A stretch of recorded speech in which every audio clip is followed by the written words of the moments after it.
Abra sua Bíblia em Deuteronômio, capítulo 6, versículo de 4 a 12.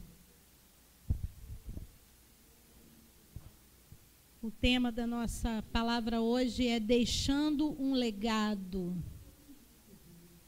Deuteronômio fica no Antigo Testamento, é um dos livros do Pentateuco, capítulo 6, versículo de 4 a 12. Talvez a minha versão seja um pouquinho diferente da sua, porque é a minha nova versão internacional, mas é a mesma palavra, amém? Ouça, ó Israel, o Senhor, o nosso Deus, é o único Senhor. Ame o Senhor, o seu Deus, de todo o seu coração, de toda a sua alma e de todas as suas forças. Que todas essas palavras que hoje lhe ordeno estejam em seu coração. Ensine-as com persistência aos seus filhos. Converse sobre elas quando estiver sentado em casa, quando estiver andando pelo caminho, quando se deitar e quando se levantar.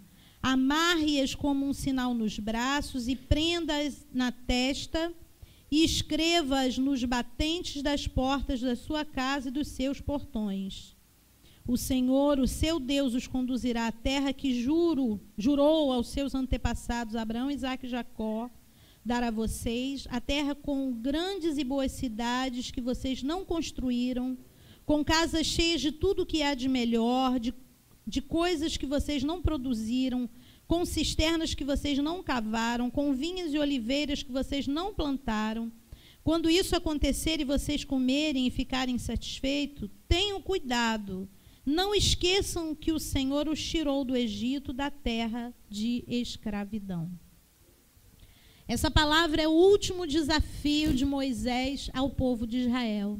Moisés tinha ali uma história com aquele povo. O povo tinha saído da escravidão do Egito, caminhou no deserto 40 anos. É uma figura aí que às vezes eu ouvia muitas vezes, né? Se falar que ficaram andando em círculo, porque a viagem que eles fizeram em 40 anos poderia ter sido feita em pouco mais de um mês. E eu ficava pensando como é que pode um estadista, um homem que foi letrado, estudou no que tinha de mais moderno e mais melhor educação daquele mundo que era o Egito.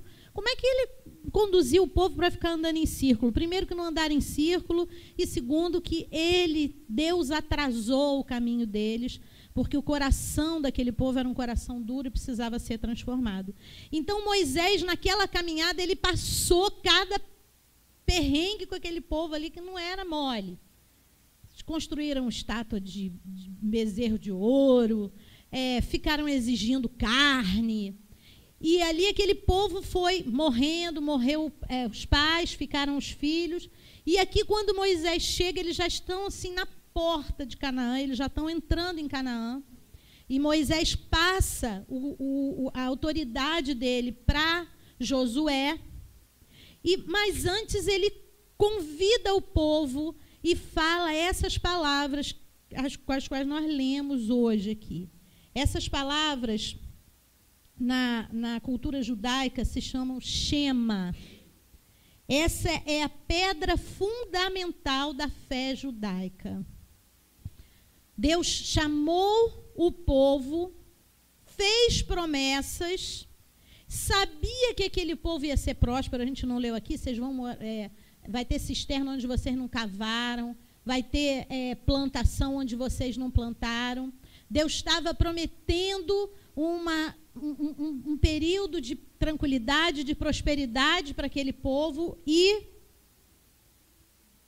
ele teve uma preocupação de dar um toque, e o Senhor está nos dando esse toque hoje também.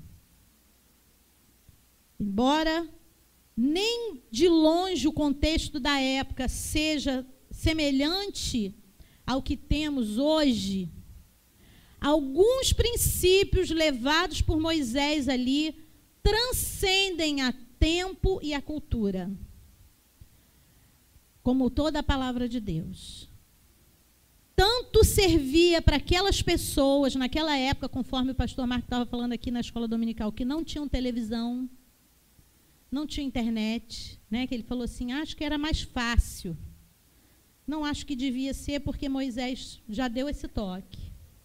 Ele já estava alertando algumas coisas que o Senhor está te alertando nessa noite, amém?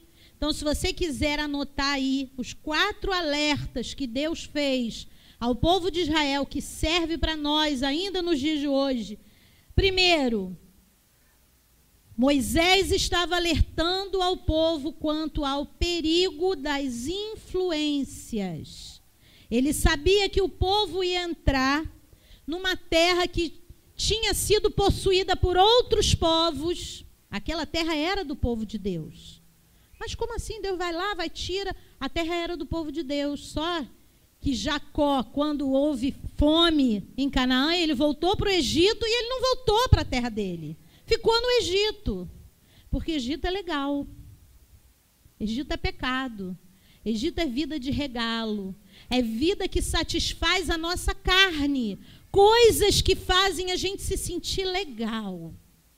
Barriga cheia. Líquido abundante, e a gente pode comparar isso aqui para os nossos dias, aquelas coisas que Deus não se agrada, as quais o Senhor já nos alertou, mas a gente faz porque é gostoso. Pecado é gostoso. Se não fosse gostoso, ninguém fazia. Certas coisas que a gente faz e tem como costumes nos dão satisfação, mas o Senhor está dizendo, não faça. A palavra de Deus é muito clara, principalmente sobre determinadas coisas, e eu preciso falar porque o Espírito Santo está me incomodando, eu nem tinha pensado nisso, mas o Senhor está falando aqui, sexo é gostoso, é bom, e Deus fez para que fosse assim. Mas Deus fez o sexo para dentro do casamento e fidelizado, marido se doando à esposa, esposa se doando ao marido.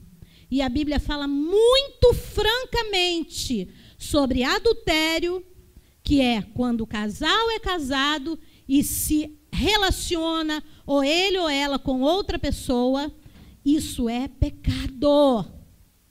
A Bíblia fala muito claramente sobre fornicação, que é quando o casal não é casado, não tem a bênção de Deus e pratica o sexo. Isso é pecado. É bom? É. Se doesse, se machucasse, nós não faríamos. Pode não doer agora, mas vai doer, porque o Senhor vai nos cobrar. Deus falou aqui, se a gente prestar atenção, testemunho, tudo Deus falou aqui. Deus não abençoa onde tem sujeira. E eu não estou dizendo que sexo é sujo, não, gente. Sexo é lindo. Deus fez, observa como Deus deu até o formato que se encaixa bonitinho, direitinho. É bom. Ele fez para ser legal. Na hora certa e dentro do contexto certo.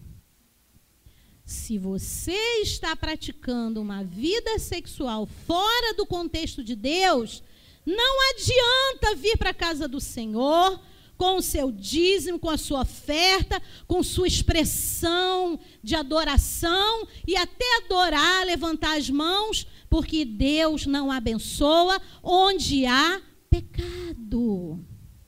São influências. A gente convive nesse mundo e começa a ouvir pessoas falarem. Os rapazes, então, é um problema. Quando estão no meio dos amigos, fala o amigo, peguei uma aqui, fiquei com uma ali, ou então, eu com a minha namorada, E você? E aí, quando você diz, não, eu tenho uma vida santa, porque eu adoro o Senhor. E você fica assim, como é que eu vou falar isso? E Moisés estava alertando, cuidado com as influências. Dentro do seu ambiente de trabalho, Os colegas praticam alguma coisa. Eu podia até falar de algumas coisas, mas eu não vou falar. Você pensa aí. Pode ser um roubo, um desvio, uma mentira. Tem um filme Corajosos. Eu já falei, pastor Marco, trazer esse filme para o Homens de Palavra, porque é lindo.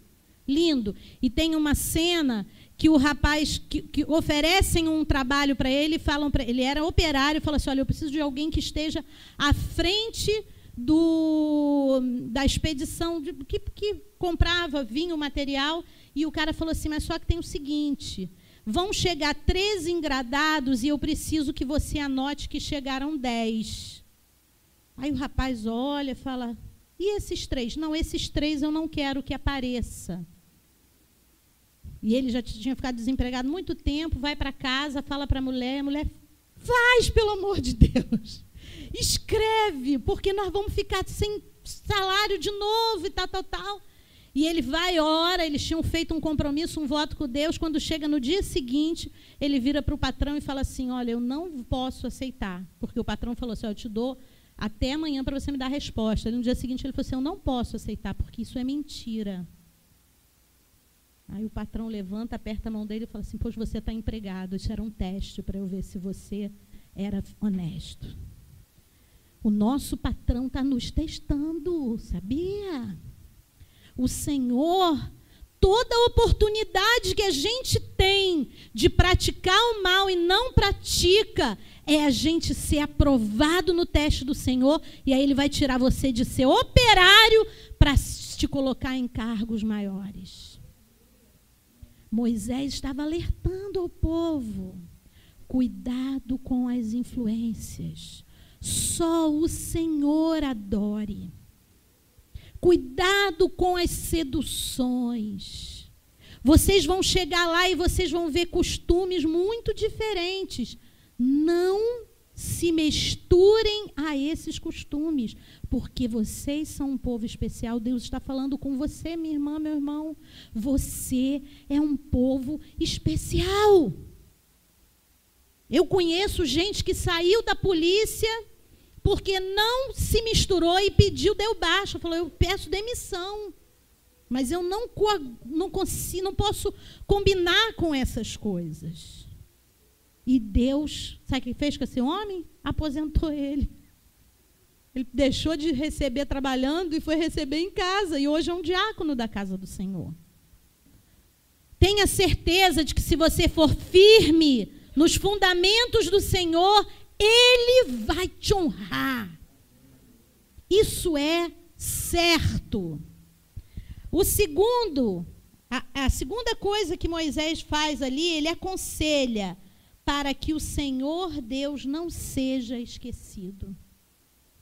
Nós estamos estudando aqui, estudamos os atributos de Deus, agora nós estamos estudando o caráter de Deus. Esse estudo, Deus me deu direção e Ele falou comigo assim, leva o meu povo a conhecer quem eu sou, para que eles não duvidem de que eu sou poderoso para fazer todas as coisas para o bem daqueles que me amam e andam segundo o meu propósito. Não se esqueça. Coloca Deus em tudo, tudo, tudo na sua vida. Tudo. Ah, mas isso aqui Deus não vai se importar. Isso aqui é tão pequeno. Não tem pequeno para Deus. Ouve, ó Israel, o Senhor está falando, ouve. Povo de Deus, irmãos que se congregam aqui na Igreja Batista Apostólica, ame o Senhor teu Deus de todo o seu coração, de toda a sua alma, de todas as suas forças. E quando a força estiver falhando, que não tiver mais força, você não consegue nem pensar o que você fala, como você fala, você diga, eu amo o Senhor. Quando a figueira está florescendo E quando a oliveira não dá nada, quando eu ouço o mugido do gado, ou seja, quando a conta está com um dinheirinho lá, eu amo o Senhor. Mas quando falta, eu amo ao Senhor. Eu amo ao Senhor sobre todas as coisas. E nada vai fazer com que eu duvide que Deus é poderoso para entrar na minha vida nesse negócio aqui, nessa situação. Porque Moisés sabia que aquele povo ia entrar num tempo de prosperidade. E eu vou dizer para os amados, talvez alguns com mais uma caminhada cristã possam confirmar aqui comigo, é isso mesmo. Quando as coisas estão bem, a gente deixa o Senhor de lado.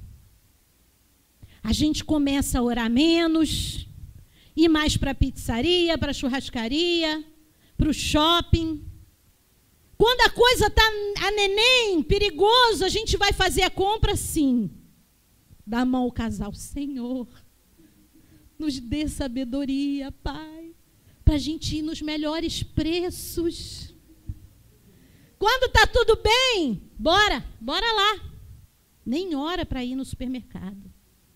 E eu estou dando um exemplo bobinho aqui. E tantas outras coisas. Não esqueça de mim, diz o Senhor. Não esqueça que eu devo estar no centro da sua vida. Que de manhã seja o primeiro pensamento. Eu amo essa música. E tenho uma vergonha quando eu canto ela. Porque nem sempre eu faço assim. Mas o Senhor está dizendo, me coloque em primeiro lugar e eu vou fazer que tudo se acerte. O Senhor está dizendo, me obedeça.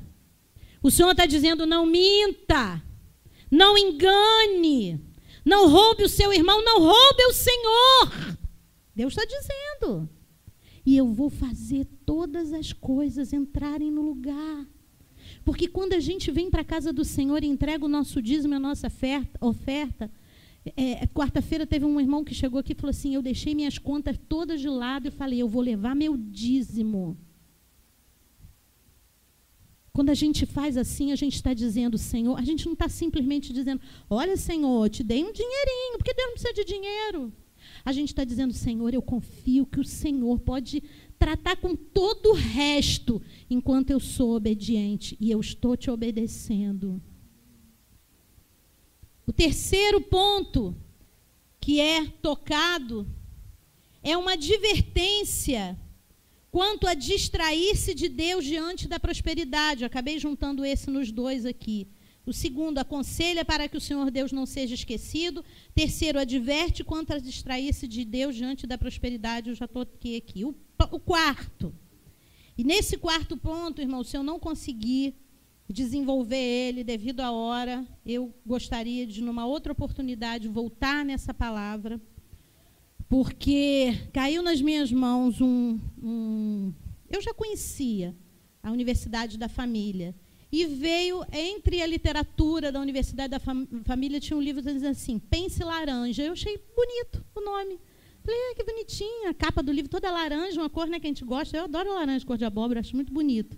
No Brasil, laranja é, né, aquela pessoa que é usada para, né, para esconder, mas não é esse o sentido, não. E esse livro, ele trata do seguinte, ele traz os pastores e líderes a terem uma compreensão e a terem projetos na igreja que unam a família e a igreja. Porque a igreja, se funcionar isoladamente, ela vai ter um alcance. A família, se funcionar isoladamente, ela vai ter um alcance. Mas quando os dois se juntam, e aí ele diz assim, que a igreja é o amarelo e que a família é o vermelho, e quando juntam os dois, vermelho com amarelo, fica laranja. E então, esse trabalho vem ajudar, inclusive, pais a educarem seus filhos. É um negócio lindo. Eu estou lendo ainda, né? Então, eu gostaria de desenvolver isso mais à frente. Mas o quarto ponto é o seguinte. Moisés fornece um plano.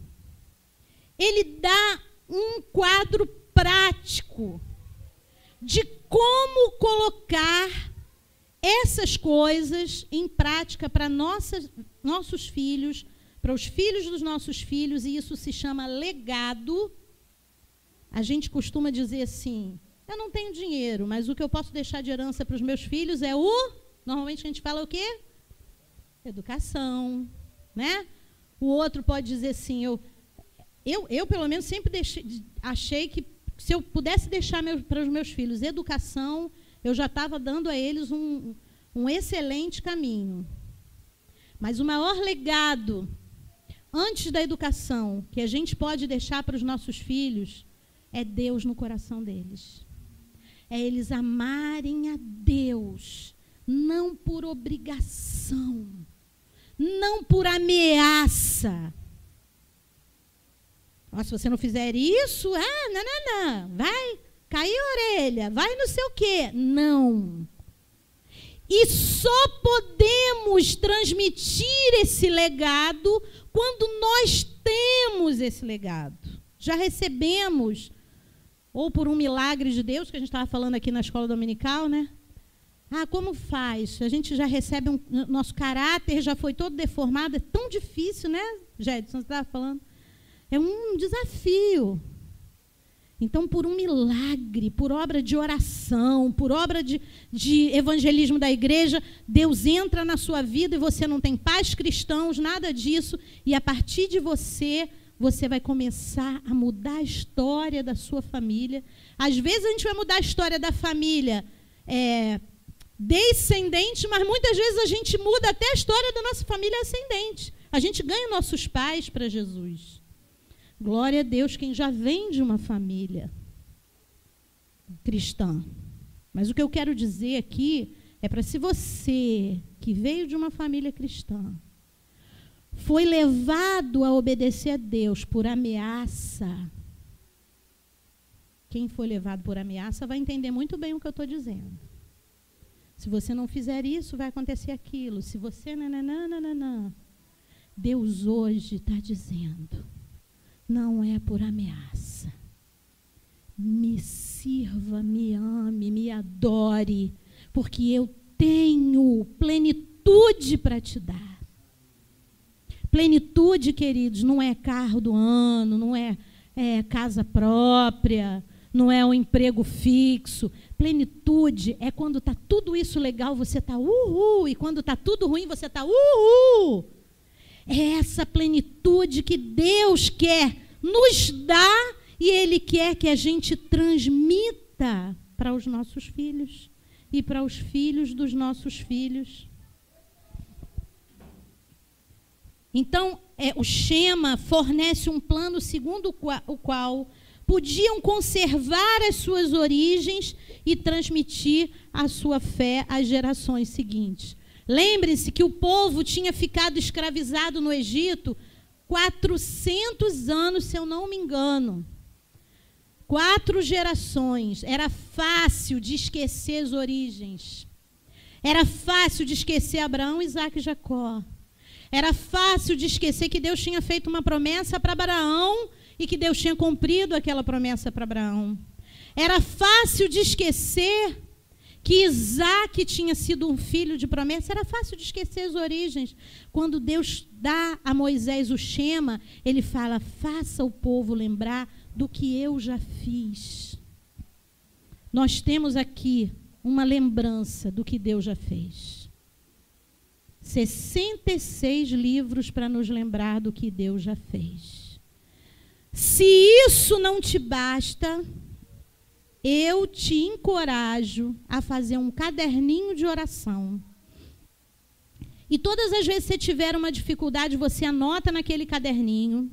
E depois você anota quando Deus cumprir, quando Deus te abençoar. E quando você duvidar, vá no seu caderninho e fala, não, mas Deus já fez isso aqui. Cara, eu me lembro quando isso aconteceu, o negócio era estreito. 40 mil de factor, isso aqui foi brabo. Mas ele resolveu para mim. Então, o que vai ser isso aqui que eu estou vivendo hoje para Deus? Porque é muito fácil para a gente se distrair. A gente se distrai com muita facilidade. com muita facilidade a gente perde de vista as questões fundamentais.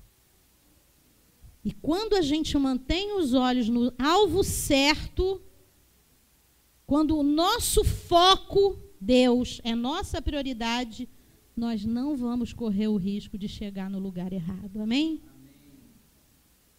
Engraçado que eu sempre disse assim, se você não sabe onde você quer chegar, é aí mesmo que você vai chegar. É filosófico, tipo Mateus. Tipo Mateus. Se você não sabe aonde você quer chegar, é aí mesmo que você vai chegar. Só que olha como isso muda totalmente o nosso pensamento. Quando você mantém o seu olho no fundamental, em Deus, você sabe aonde vai chegar.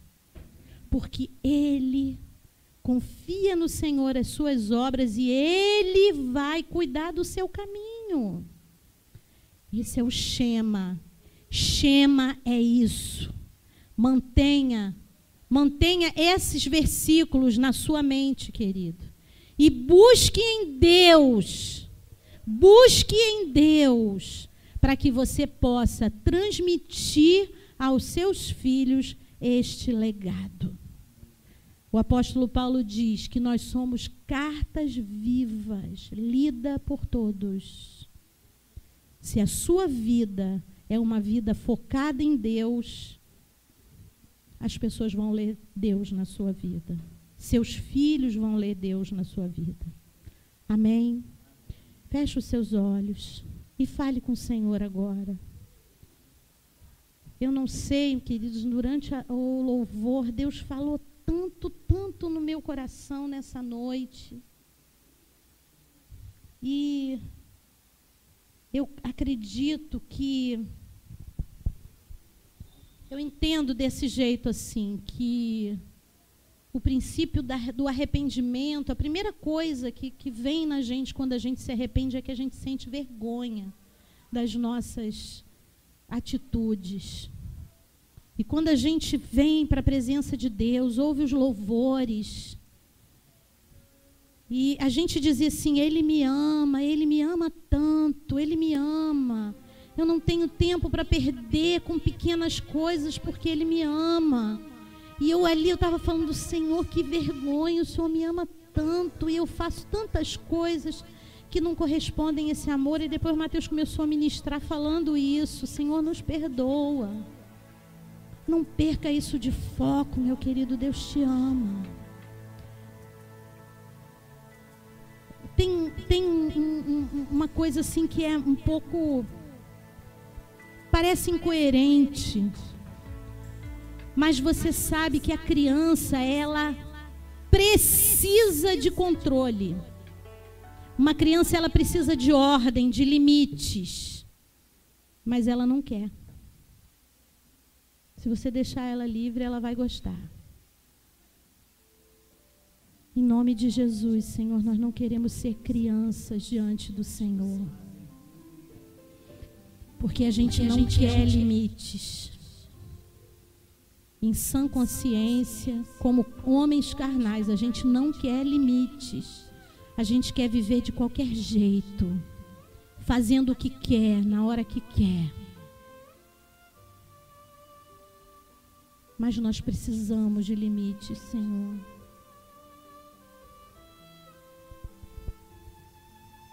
Tem uma coisinha que eu escrevi aqui, eu quero trazer, eu não posso esquecer nessa noite. Disciplina é um misto de intenção e constância. Isso quer dizer que nós precisamos de limites. Em nome de Jesus, meu irmão, minha irmã, coloque seu coração diante do Senhor agora. Deixe o Senhor ser Deus na sua vida. Não deixe que nada te faça esquecer ou distrair de que Ele quer o melhor. E que a disciplina de Deus, ela é boa. ela produz em nós maturidade cristã. Ouça, Israel, não tire os olhos de mim, diz o Senhor. Não coloque nada como prioridade antes de mim, diz o Senhor. Teu sustento eu te dou, tua saúde eu sou poderoso para te restaurar. Seus relacionamentos eu posso entrar se você deixar. Não existe área que Deus não possa entrar e possa fazer. Não existe, querido. Dê ao Senhor o primeiro lugar. Ouve, ó Israel, somente ao Senhor temam. Somente ao Senhor temam. Venha para a escola dominical, venha ouvir quem é Deus, o que Ele quer, qual é o seu caráter, qual é o seu projeto para a sua vida. Porque o inimigo, às vezes, ele fala, esse Deus, ele falou isso para Eva lá no Éden, ele falou, ele não quer que você coma dessa fruta, porque ele não quer que você conheça as coisas. Até hoje, Satanás faz isso. Ele não quer que você seja livre, porque ele quer te controlar. Aí ele diz, a igreja quer te controlar. Aí o inimigo diz, o pastor quer te controlar. E eu digo para você, o Senhor está dizendo, tenha uma vida que me segue, que me ama, que me coloca em primeiro lugar. E aí é que você vai ser livre. Ah, Deus.